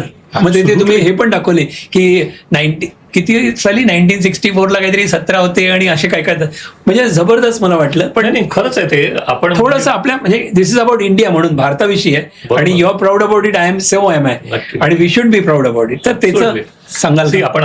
आणि जनरली आणि काहीही चुकीचं नाही त्यात, की आयुर्वेद काय 5,000 वर्ष जुनं आणि त्याच्यामध्ये सगळं आहे वगैरे. पण नुसतं पण की नाही आमचं आणि 5,000 वर्ष जुनं म्हणजे वृथा अभिमान बाळगणं ही योग्य नाही. पण जो प्रॉपर आहे तो अभिमान नक्कीच बाळगावा. सो व्हॉट वी डिड, की ते ज्ञान आहे ते चरक संहिता जे काय आहे त्यात आहे लिहिलेलं आहे. आणि डॉक्टर मॉम म्हणजे काय, खोकल्यावरचं आम्ही पहिलं औषध काढलं. तर त्यात काय आहे, नवीन काही नाही खरंच. आता मी सांगितलं की तुम्ही पण मान डोलवा. ज्येष्ठ मध्ये हळद आहे, आवळा आहे, हे असे सगळे म्हणजे जे आपल्यालाही माहितीच आहे बरोबर ना, की नॉर्मल आपण पण घेतो घरात. अळशीचा काढा घेतो, सगळे आजी द्यायची, आपली आई द्यायची, असं ते. पण त्याचं I call it as a coupled with a sophisticated analytical instrumentation आणि टेक्निक आणि स्टँडर्डायझेशन, असं त्याला हल्लीच्या भाषेत म्हणतात, की त्याचं प्रमाणीकरण झालं पाहिजे. म्हणजे आपल्याकडे बघा ISI मार्किंग असतं, असं सगळं. त्यामुळे की त्याच्यात ते किती हवं, की आपण म्हणतो की किती त्याची क्वांटिटी हवी, किती घ्यायचं. तर म्हणजे ancient knowledge but adopted and classified आणि क्वांटिफाईड विथ मॉडर्न टेक्नॉलॉजी आत्ताची. उद्या कुठची कंपनी एवढे पैसे देते ते तर तेही मूर्ख नाहीच, किंवा इव्हन ग्राहक सुद्धा. म्हणजे ते म्हणतात की you cannot full all the people all the time. Always. की त्यात गुण हवा ना. बिलकुल. गुण आला तर, त्यामुळे तो इतका गुण येतोय म्हणून. कारण काय येतोय, हे एवढं सगळं त्याच्यामागे मेहनत आहे, ज्ञान आहे असं. आणि that you sold it to म्हणजे जे काही तुम्ही सांगितलं, आणि त्याचे पैसे आणि ते दिलं नाही होतं. पण त्या पैशाच्या बदल्यात आम्ही काय दिलं माहिती, मी म्हणतो असं की असं प्रॉडक्ट तर ते वेगळं ते बनवतच असतात बॅच आफ्टर. राईट. एवढा डेटा दिला. ग्रेट. तो ती जी माहिती संकलन केलेली आहे, ते जे ज्ञान आहे त्याचे पैसे असतात. पेटंटला काय म्हणतात माहितीये ना, इंटलेक्च्युअल प्रॉपर्टी, बिलकुल बिलकुल, बौद्धिक संपत्ती ती कोणी आणि ती भारतीयांमध्ये खूप आहे. आयुर्वेदाच्या रूपात आहे, योगाच्या रूपात आहे, सगळी आहे. तेव्हाच्या आणि काही काही ही डॉक्युमेंटेड झाली, काही डॉक्युमेंटेड झाली नाही, पण ती मौखिक स्वरूपात राहिली. की उद्या भगवद्गीता, हो आपण सगळे भगवद्गीता वाचतो, ती गीता प्रेस गोरखपूर, एक्झॅक्टली. पण मागे गेलात तर कुठे लिहिलेली आहे, हो ती जी अशी एक्झॅक्टली सांगत आली. एक्झॅक्टली. पण एखादं साधारण पेटंट घेण्यासाठी किंवा एखादा प्रॉडक्ट म्हणा किंवा तुम्ही आता सांगितलं त्याला किती टाइम नॉर्मल काळ लागत असेल? कधी वर्षामध्ये, 2 वर्ष, असे काही वर्षात मला माहित नाही, म्हणजे जस्ट कमीत कमी क्युरिओसिटी म्हणून विचारतो. म्हणजे साधारण मी औषध मी किती टाइम लागला आणि मॅक्झिमम कमीत कमी 2-3 वर्ष पेटंट्स तुम्ही म्हणालात, 2-3 वर्ष सहज लागतात. बापरे, 32 वर्ष असेच काउंट करूया. त्यामुळे ते जे 20 वर्षाचं पेटंट मिळतं त्यातली 5 वर्ष आपण सोडायची, पण तरी 15 वर्षाचा पुढचा त्याचा कमर्शियल पिरियड मिळतो उपलब्धतेचा. राईट. पण 5 वर्षाची मेहनत असते. त्याबरोबर जाता जाता जस्ट एक नॉलेज शेअरिंगसाठी म्हणून, कारण हा एपिसोड आपण म्हणतो पॉडकास्ट बघणारे वेगवेगळे विद्यार्थी पण आहेत, सगळ्या वर्गाचे लोक बघणारे आहेत. तर तुम्ही त्याच्यामध्ये एक सांगितलं की नंतर ते जेनरिक आणि काहीतरी सांगितलं, तर त्याच्याविषयी थोडंसं नॉलेज आहे, नाही पण आहे, असं झालेलं आहे. काही म्हणतात नाही, म्हणजे with due respect to each and every, आपल्याला काही त्या डिबेटमध्ये जायचं नाही की जेनरिक चांगलं आहे का, हे काय चांगलं आहे, हे मी त्याच्यामध्ये जाणार नाही, हा आपला हेतू नाहीये. पण जेनरिक आणि ह्याच्यामध्ये जस्ट एक फरक सांगायला म्हणून. हो नक्की. पेटंट आणि सगळ्यांना माहिती, पॅरासिटामॉल सगळ्यांना हे नाव माहिती असतं, आपण घेतो. तर पॅरासिटामॉल हे जेनेरिक नाव झालं. आणि आधी माहिती खूप प्रसिद्ध होती क्रोसिन, हो, मग त्याच्यानंतर कोविडमध्ये प्रसिद्ध झाली डोलो. हो, आता ही दोन्ही ब्रँड नेम्स आहेत पॅरासिटामॉलची. अच्छा. डोलोमध्ये पण पॅरासिटामॉलच असतं, क्रोसिनमध्येही पॅरासिटामॉल असतं, कॅल्पॉलमध्येही पॅरासिटामॉल असतं. ओके. आणि आपल्याला कधी आपण डॉक्टरांकडे गेलो, फॅमिली डॉक्टर, हो, तर ते एक लाल गोळी, एक पिवळी गोळी, एक निळी गोळी देतात. प्लेसिबो इफेक्ट तुम्ही बोललात पण. तर त्याच्यामध्ये पण एखादी गोळी पॅरासिटामॉलची असू शकते. ओके. तर ही जी आता कॅल्पॉल, डोलो, क्रोसिन, याला म्हणायचं ब्रँडेड, आणि बिन नावाची, बिन चेहऱ्याची, पण आतमध्ये असतं पॅरासिटामॉलच, याला म्हणायचं जेनेरिक. ओके. किंवा इव्हन तुम्ही जर औषधाची स्ट्रीप घेतली कुठची, डोलो, ते USP तुम्ही मगाशी त्याच्यावर लिहिलेलं असतं पॅरासिटामॉल टॅबलेट्स IP 500 मिलीग्राम, आणि मग क्रोसिन, डोलो, असं हे काय ते ब्रँड नेम असतं. म्हणजे मी गमतीचं उदाहरण देतो, आपलं विष्णू सहस्त्रनाम आहे की नाही, देव तो एकच आहे, कधी कधी त्याची सहस्त्र नावं असतात, तसं पॅरासिटामॉल एकच आहे. ओके. डोलो या नमा, क्रोसिन आहे नमा, त्याचा इफेक्ट तर तेवढाच राहिला पाहिजे ना. म्हणजे का फरक पडतो का? तर हे जे IP USP असतं ना, Indian pharmacopoeia, United states pharmacopoeia, तुम्ही स्ट्रीपवर जाऊन आता बघा लिहिलेलं असतं त्याच्यापुढे पॅरासिटामॉल IP. ओके. IP म्हणजे इंडियन फार्माकोपिया. तर फार्माकोपिया म्हणजे त्याचं क्वालिटी स्टँडर्ड सेट करणारं पुस्तक, त्याला म्हणायचं फार्माकोपिया. ओके. तर त्या साधं पॅरासिटामॉल सुद्धा, जेनेरिक सुद्धा, भारतात कायद्याने ते IPच्या क्वालिटी स्टँडर्ड प्रमाणे पास व्हायलाच लागतं, टेस्ट करायला लागतं आणि पास व्हायला लागतं. ओके. त्यामुळे असा धोका काही नाही त्याच्यात. म्हणजे हे खाल्लं म्हणजे हा कमी डोस असेल किंवा हा आउटडेटेड आहे असं काही नसतं. 500 मिलीग्राम असायलाच हवं त्याच्यात. म्हणजे जनरल कोणी जर बघत असतील, आणि कधी कधी कॉस्ट पण काही लोकांना परवडत नाही, पण आजकाल किती जेनेरिक स्टोर्स वगैरे पण मी बघतोय, तर असे कोणी घेत असेल तर काही चुकीचं नाहीये. म्हणजे कधी कधी डॉक्टरनी प्रिस्क्राईब नाही केलं किंवा बरं नाही वाटत म्हणून, म्हणजे सो नाईस. आणि त्या निमित्ताने जर मी आता सांगितलं तर, कारण फार्मा म्हणजे सगळ्यांना आवडेल की भारत ही औषध निर्माण क्षेत्रातली, औषधाच्या क्षेत्रातली जागतिक महासत्ता आहे. खरंच. आणि येणार, तुम्ही बोललात पण एंडिंग की ग्रोईंग स्टोरी अबाउट फार्माचे.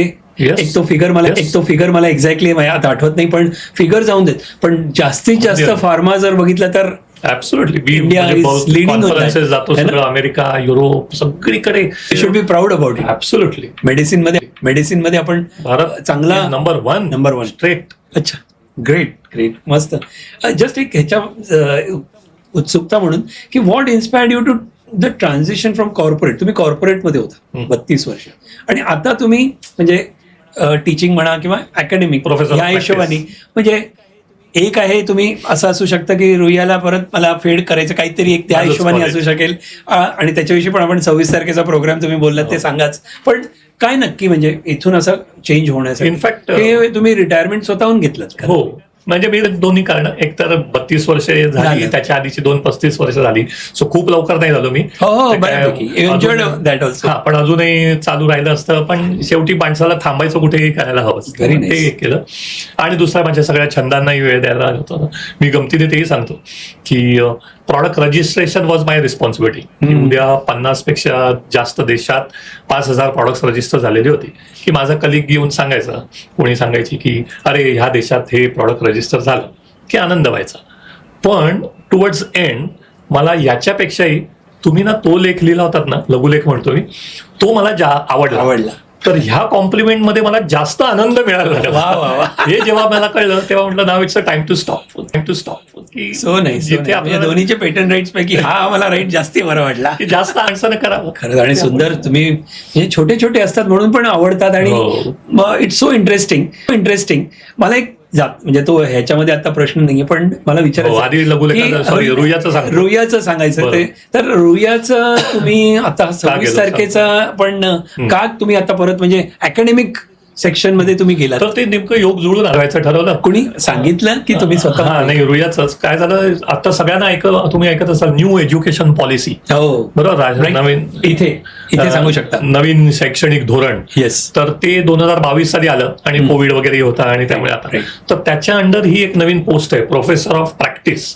तर ते काय म्हणतात, प्रोफेसर ऑफ प्रॅक्टिस म्हणजे अकॅडमिक्स मधले लोक त्यांना नकोय. ज्यांना इंडस्ट्रीचा एक्सपिरियन्स आहे अशाच लोकांना प्रोफेसर ऑफ प्रॅक्टिस म्हणून अपॉइंटमेंट द्यायची. क्या बात आहे. त्यामुळे नेमकं योग जुळून आला. मला इंडस्ट्री एक्सपिरियन्स होताच. Ruia is my alma mater. तुम्ही म्हणलात तसं, I am giving back to society तिथे कॉलेजला. आणि ते आपण म्हणतो म्हणजे सरकार धोरणं वगैरे खरंच चांगली करत असतं, की जो इंडस्ट्रियल एक्सपिरियन्स आहे तो प्रोफेसर्सना मिळावा, विद्यार्थ्यांना मिळावा. करेक्ट. की एक बाबा आदमच्या जमान्यातलं रिसर्च करू नये, असा तो जो हेतू आहे, त्या हेतूने. आणि आय एम एन्जॉईंग दॅट. आणि आता 26 तारखेला तो इन्सिडेंट सांगा ना. म्हणजे महाशिवरात्रीच्या दिवशी डॉक्टर हमीद सिप्लाचे चेअरमन आहेत. येस. त्यांनी खूप मोठी देणगी दिली आहे रुईया कॉलेजला. वाव. रुईया आणि त्यांचे संबंध खूप जुने आहेत, 1986 सालापासूनचे, त्याच्या आधीपासून. आणि त्याच्या अंडर केमिस्ट्री डिपार्टमेंट कम्प्लीट आम्ही नूतनीकरण केलं. सगळे छान नवीन उपकरणं, प्रयोगशाळा, लेक्चर हॉल, सगळं. आणि त्यामुळे अर्थातच डॉक्टर हमीद पद्मभूषण आहेत. त्यांनी केम्ब्रिजचे PhD आहेत ते. त्यांनी केम्ब्रिजलाही मोठी देणगी दिली. तर त्यांचं नाव आम्ही केमिस्ट्री डिपार्टमेंटला देतोय. 26 तारखेला तो सोहळा पण आहे. आणि बेस्ट विशेस आणि कॉंग्रॅच्युलेशन्स. थँक्यू. म्हणजे असं म्हणतात ना की विद्यार्थी, तुम्ही आता रुईयाचं परतफेड तर कधीच करू शकत नाही आपण, पण ही एक ह्या निमित्ताने पण एक आठवण राहणार आहे. अगदी तुमची आठवण राहणार आहे त्यांना सगळ्यांना. तुमच्या स्टुडंट्स विषयी काही अनुभव सांगू शकाल आता? तुमची जे ज्यांना नाही, पण एक कसं आहे म्हणजे एक सांगतो खरं झाली ना, म्हणजे मी पण आता म्हणजे 60 वर्षाचा. एक्झॅक्टली. तर प्रत्येक मागच्या पिढीला पुढच्या पिढीविषयी तक्रार करण्याची आवड असते. ऑलवेज. की तुम्ही आळशी आहेत, वेळेवर उठत नाही, अमुक तमुक. पण मोर दॅन दॅट आता मी जे बघतो की दे आर स्मार्ट. साधं बघा ना, आपली प्रत्येक पुढची पिढी ही टेक्नॉलॉजीमध्ये जास्त निष्णात असते. अगदी. मोबाईल फोन माझ्यापेक्षा माझ्या मुलाला जास्त पटकन वापरता येतो, त्याच्या मुलांना आणखीन येतो. तर ते सगळ्या म्हणजे एनर्जी खूप असते त्यांच्यात, शिकण्याचा उत्साह असतो. ते प्रॉपर चॅनलाइज करायला पाहिजे. माझी दुसरी गंमत मी सांगतो, मी जेव्हा JB ला जायचो, मी 32 वर्ष ठाणे ते वरळी बाय रोड गेलो. So you can imagine. आधी 40 मिनिटात जायचो, 1.5 तास आणि काही अगदी असं काहीतरी स्ट्रेसफुल चालू असेल, असं काही असेल तर त्यावेळेला मी एखाद दिवशी असं ड्रायव्हरला सांगायचो की आधी मी ड्राईव्ह करायचो, तेव्हा रुईया नाक्यावरती थांबायचो, एक चहा प्यायचा, ते उभं राहायचं. ती जी अशी तरुणाईची एनर्जी बघून यू, अगदी तुम्ही शांत होता, उत्साह येतो. खूप छान. परत ऑफिस त्यांच्या चेहऱ्यावरचा जो एनर्जी आहे ती आपण घेऊन पुढे जातो. I done it so many times. Very nice. आणि आता तर तुम्ही यंग मुलांना शिकवता. 60 नंतर मी आता पुन्हा तरुण होतोय. येस. ती एनर्जी घेऊन परत घरी येता. So nice. पण तुम्ही शिकलात त्यावेळचा आणि आत्ताच्या मधला काय फरक दिसतो? आहे फरक, जनरेशनचा फरक आहे, पण काय फरक झालेला आहे मुलांमध्ये? आणि आपण पण शिकलोय, म्हणजे तुम्ही पण त्यावेळेला पॉझिटिव्ह निगेटिव्ह बोथ. तर म्हणजे जे सगळ्यांना आपल्यालाही झालंय, मीडियामुळे कॉन्सन्ट्रेशन कमी होतं. डिस्ट्रॅक्शन आहे हा ना? ते कळतं दिसतं म्हणजे लेक्चर चालू असताना डिस्ट्रॅक्शन हा, असं म्हणजे वगैरे आता काही? मोबाईल वगैरे तेव्हा नसतं, पण तरी आता बघा ना आपल्याला सतत एक काही वेळ झाला की मोबाईल बघावं असं वाटतं. कुणाचा फोन आलाय का, काहीतरी बघतो, काही तर मेसेज मुलांचं आलाय. इथे असतं, म्हणजे त्याचे पॉझिटिव्ह यूज तर आहेतच की आता Okay. उद्या तुम्हाला म्हणजे मला हे माहिती नव्हतं की जर एड्यूची ईमेल असेल तुम्हाला .edu म्हणजे हो. असं, तर त्याचे काही फायदे असतात की तुम्हाला काही डाउनलोड करायचे आहेत, म्हणजे रिसर्च आर्टिकल, ओके. की उद्या तुम्ही जीमेलवर करायला गेलात की काही, तर त्याला रिस्ट्रिक्शन्स असतात बघा, अमुक GB हो, अमुक हो, KB बरोबर. एड्यू ईमेल वरून तुम्हाला मिळू शकतं सगळं. अच्छा. हा. ओके. So, मी म्हणतो तसं पॉझिटिव्ह निगेटिव्ह प्रत्येकाच्या बाबतीत असतं. टीव्ही आला, मला माहिती नाही रेडिओ आधीपासून होता, पण टीव्ही आला तेव्हा असायचं की नाही वक्तृत्व स्पर्धा किंवा हो. निबंधाला विषय, हो. टीव्ही शाप का वरदान, हो, आता मोबाईल फोन शाप का वरदान, वरदान. हे सुरूच राहणार. चालणार. छान छान छान. पण म्हणजे हा फरक तुम्हाला मेन, ते तर स्मार्ट आहेत, हा तर जनरेशन वाईज स्मार्ट आहेत, पण तुमच्या शिक्षण पद्धतीमध्ये आणि आत्तामध्ये थोडा फरक आलेला दिसतोय. हो हो, काय म्हणजे त्याचा इम्पॅक्ट पडत असेल. प्रोफेल ना, म्हणजे पुढची हो, पिढी आहे, ते पण शिकलेले आहेत. आपले जे सर होते, हो, हो. विद्या शिक्षक होते ते वेगळे, बिलकुल. आणि आता ते परत शिवाय चॅट GPT असं तसं, म्हणजे खूपच म्हणजे तंत्रज्ञानाचा प्रभाव खूप झालाय. चालेल. किंवा आता लेक्चर्स पण पॉवर पॉईंट आणि PPT तसे. त्याचं करायचं, की आम्ही कॉलेजात असताना ते नव्हतंच. फळा आणि खडू अगदी अगदी असं. अगदी. तर तिथून झालंय म्हणजे ते Very फरक आहे. nice. What has been the biggest lesson from your experience with pharmaceutical regulatory affairs, and how can young professionals learn from it? Just म्हणजे हो नक्की, रेग्युलेटरी अफेअर्स म्हणजे आधी तुम्ही काय कारण सांगतो ते पाहिजे सगळं तर, तेच करत होतात म्हणजे एवढी म्हणजे वर्ष. गमतीने मी असं म्हणतो, सेम माझं फील्ड मी चूज केलं. Exactly. From analysis I move to regulatory affairs. Regulatory affairs is regulating the drugs, all affairs. Okay. त्याच्या अंडर म्हणजे नवीन औषध शोधण्यापासून त्याचं रजिस्ट्रेशन. औषध कसं आहे ना, इट्स अ मेडिसिन राईट, की उद्या मी जॅकेट बनवतोय तर हो. मला बाकी काही रजिस्ट्रेशन लागत नाही, मी नवीन डिझाईन केलं, छान केलं, ग्राहकाला पटलं तो घेईल. Pharma is one of the most regulated industry, की त्याला 100 कायदे असतात, सगळं पाळायला लागतं आणि आवश्यक आहे ते. त्यामुळे regulatory affairs is quite an important. पण मी 92 साली जेव्हा मी मूव्ह झालो रेग्युलेटरी अफेअर्सवरती, तेव्हा मी गमतीने म्हणायचो माझं लग्न आधी झालं होतं बरं, नाही तर मुलगी दिली नसती मला, की रेग्युलेटरी अफेअर्स म्हणजे हा करतो काय.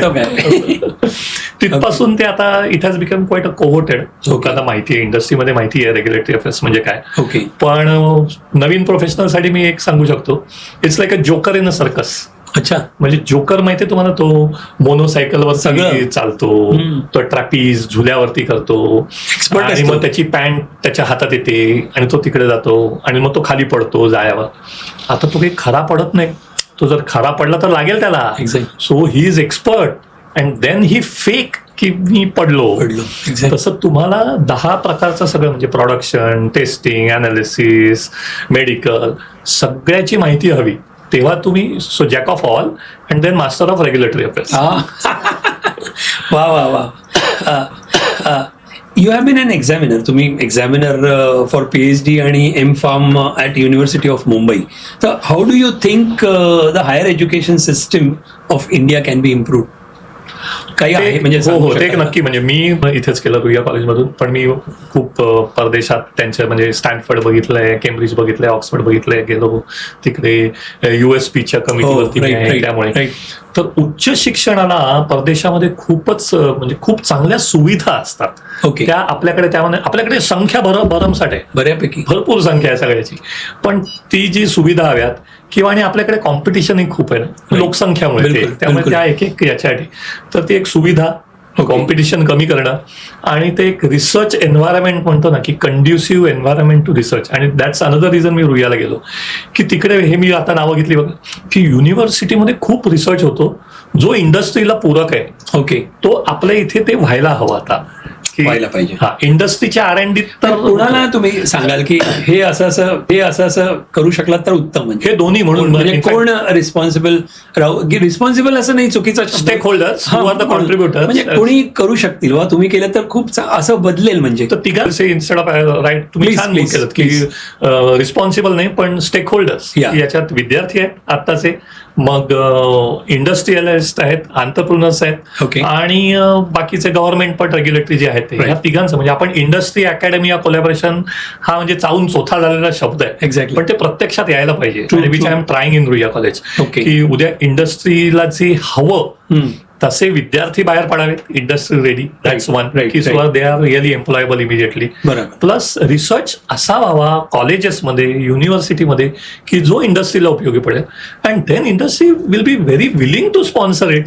तुम्ही आत्ताच म्हणजे बघितलं माणसं आहेत. Correct. नुसता फायनान्स पैसा होणार नाही, पण इच्छाशक्ती आणि- कोलॅबोरेटिव्ह काम व्हायला पाहिजे. सगळ्या तऱ्हेचं काम पाहिजे. सो नाईस आणि झालं तर नथिंग लाईक होय इट. ना. म्हणजे मजा येईल. यू हॅव अ पॅशन, म्हणजे तुम्हाला पॅशन आहे हिंदुस्थानी क्लासिकल म्युझिक. हे तुम्हाला स्वतःला आवडते. आता मला माहिती आहे वीणाजी ते छान गातात, प्रश्नच नाही. का त्यांच्यामुळे आवड निर्माण झाली तुम्हाला? हा दोन्ही, म्हणजे हो. बायकोमुळे ती आवड वृद्धिंगत झाली असं आपण म्हणजे म्हणू. लग्नानंतर पण जास्ती. पहिलं एक मी कानसेन आहे, Okay. त्यामुळे मी स्वतः सगळंच खर्चात गायलो तर. एखादं गाणं म्हणायला. पण छान, म्हणजे पुन्हा मी म्हटलं तसं की आपला तो ठेवा आहे. Yes. आणि म्हणजे मी डॉक्टर विद्याधर ओक आणि त्यांची जी ऐकलेची काही याच्यापासून, की नुसतं सारेगम पधनिसा नाही ना, की 3 सप्तक, त्याचे हो. पुढे 3.5 Right. आणि 2 सुरांमधल्या त्या अनेक श्रुती असतात आणि त्याच्या मागे फिजिक्स आहे ते बेसिकली, किती की नॉलेज आहे हो. किती वेवलेंथ असते ना. हो, ती उद्या बिलकुल, वेवलेंथ आहे बिलकुल. त्याची, तर ती श्रुती पण तरीही त्या टेक्निकॅलिटीत न अडकता Enjoy. आपल्याला जे छान गाणं ऐकायला वाटतं एन्जॉय. ती आहे मला. जे ती तुम्ही आवड. म्हणत होता चित्रांमध्ये जी मजा येते, तसंच गाणं ऐकणाऱ्यामध्ये प्रश्न मजा. नाही. एक तुम्ही मगाशी आता आपण तो पण एक किस्सा सांगू शकलात तर मस्त, म्हणजे भीमसेन जोशी आणि हो, हो, हो. जर शेअर करू शकलात तर, हो. म्हणजे तुमचा आमचे- अनुभव होता तो. कोणी परळला माझं, आणि तिथे श्रीकृष्ण दुग्धालय. परेळकर ऐका.